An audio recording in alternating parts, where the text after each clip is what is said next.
lutuin ko naman for my dinner is my favorite. Nawalan ako ng kamatis. Pork sinigang. So, ang sinigang ko, kasi may sinigang mix kami, so yun ang gagamitin ko. Okay. Gigisa ako po yung aking sinigang. Gusto ko yung sinigang, yung malambot na malambot, kaya medyo matagal na konti ang lutuan nito kasi gusto ko kasi maging mas malambot na malambot. Di ba masarap ang sinigang na malambot?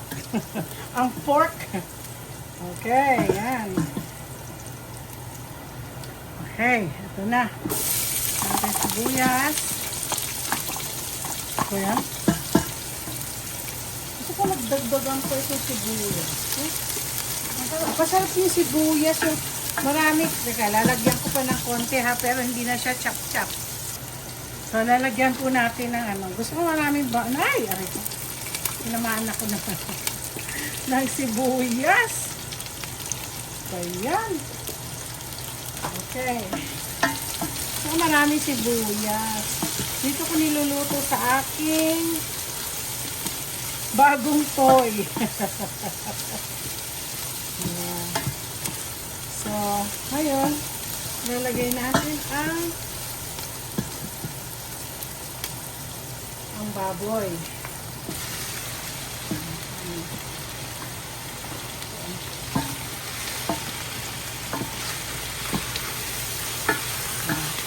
Gusto ko po siyang muna. Yung talagang, yung para siyang nagisa.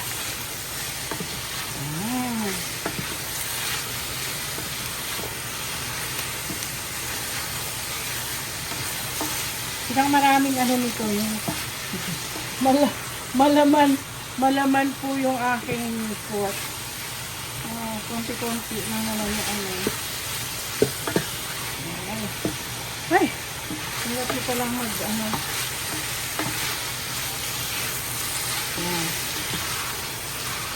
So, ganito. Ginaganito ko muna yan, yung talagang lutong-luto siya. Yung, hindi pala yung para siyang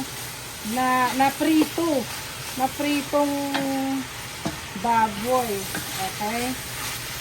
Ay, ang hirap. Okay. So, I'll leave it like that. Nalagyan ko po ng lang po siyang ganyan.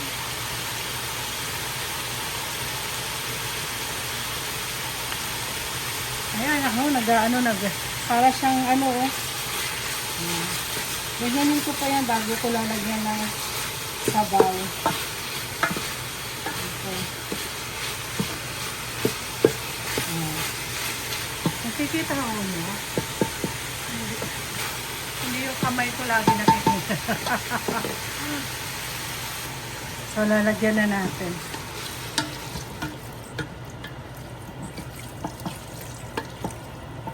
Sarap na sabaw.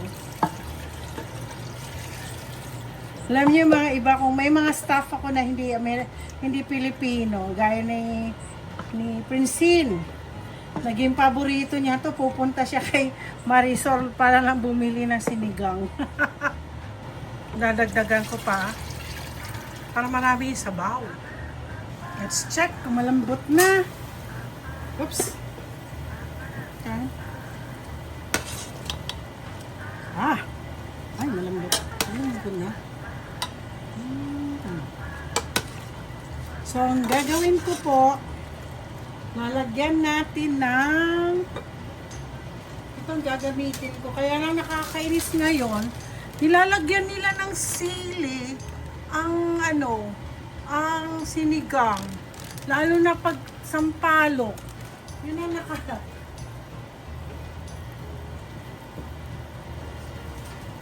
So, lalagyan po natin to ng sinigang. So, ganito po talaga sa amin dito sa Amerika. Wala po kaming makukuhang, wala nga ako nabili na akala ko meron pa akong mga kamatis, pero for sure sa garden ko marami po ako. Tikman nga natin.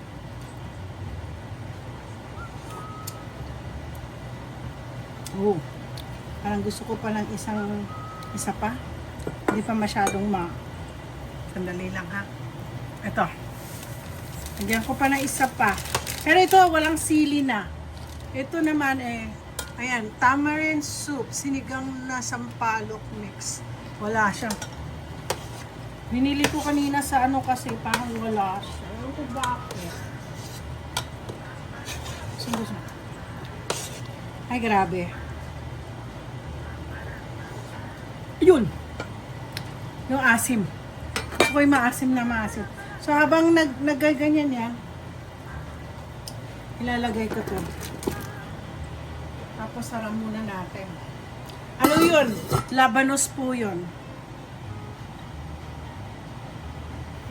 Okay. Tingnan nyo, okay. So, luto-luto na yan. Lalagyan ko po ng... then, I'll put, ito yung stock ng kangkong. O, diba? Palambutin ko lang ng konti ito. Okay.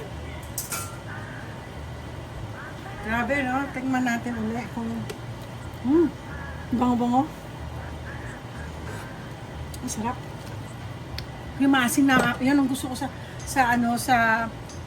sinigang, yung maasim na maasim. So, okay, finally, lalagyan na natin ang dahon ng kangkong. Ito yung sinasabing, ang kangkong. Ang tagal-tagal pa kasing lumaki yung kangkong ko eh. Meron akong kangkong sa garden. Ewan ko, napakaliit pa siya. Gusto ko yung malaki. Matanong ko nga si Vivian, ang friend ko, bakit ang laki-laki ng kanyang kangkong? Ako ang liit. Kaya kailangan, So, ito na po. Ano ko na, isasara ko muna to para maluto siya. Sarap ng aking ba yan? Kanina pa ako ay, tapos na po. Ito na, malambot na yung pork. Tapos na ang aking sinigang. So, titikman natin yung sinigang. Ay, teka, kailangan ko ng kutsara. Ba yan? Hindi natin kutsara kasi anin ko yung sabaw. Tingnan natin yung pork kung okay yung pork. Lagyan natin ng oh my goodness. Masarap to. Tapos lalo pa pag pag ulan So guys, I wanna taste.